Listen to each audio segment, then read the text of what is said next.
আপনার যখন ঝাল, ঝাল কিছু খেতে ইচ্ছে করবে তখন আপনি চাইলে এই শুটকির ঝাল ভর্তাটা বানিয়ে নিতে পারেন।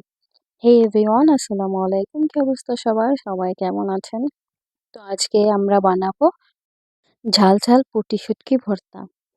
তো সেই জন্য আমরা ১ম এ কতগুলো পুঁটি শুটকি নিয়ে নিয়েছি। এই শুটকিগুলো আমরা একটু ভেজে পানি দিয়ে দেবো এবং পানিটা একটু গরম করে এটা একটা বাটিতে ঢেলে একটা ঢাকনা দিয়ে ঢেকে একটা সাইডে রেখে দেবো সফট হয়ে যাওয়া পর্যন্ত।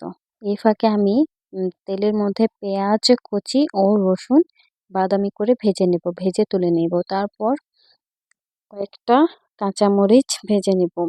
তারপর কাঁচামরিচগুলো ভাজা হয়ে গেলে দিয়ে দেব কয়েকটা শুকনা মরিচ। আমার ঝালটা একটু বেশি পছন্দ তাই আমি একটু বেশি করেই ঝাল দিয়ে নিচ্ছি। আপনারা চাইলে একটু কম ঝালও করে নিতে পারেন, কোনো সমস্যা নেই, সেটা খেতেও বেশ মজা লাগে। তারপর ভেজানো শুটকিটা আমরা তেলে একটু ভেজে নেব।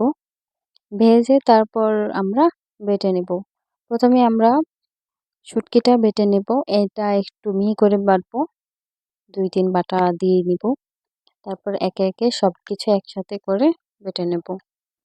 আমার ভিডিওগুলো যদি আপনার কাছে ভালো লেগে থাকে তাহলে অবশ্যই আ আমার চ্যানেলটা সাবস্ক্রাইব করে দেবেন যেন পরবর্তীতে এরকম সুন্দর, সুন্দর রেসিপিগুলো মিস না হয়ে যায়।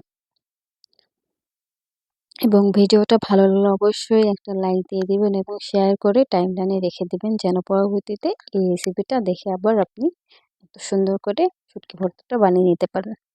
এখানে চাইলে আপনারা অন্য যেকোনো শুটকি দিয়ে এভাবে করে নিতে পারেন। কাঁটাটা আমি একটু, একটু বেছে নিচ্ছিলাম। শুটকি মাছের মতো অনেক কাঁটা, সেইজন্য।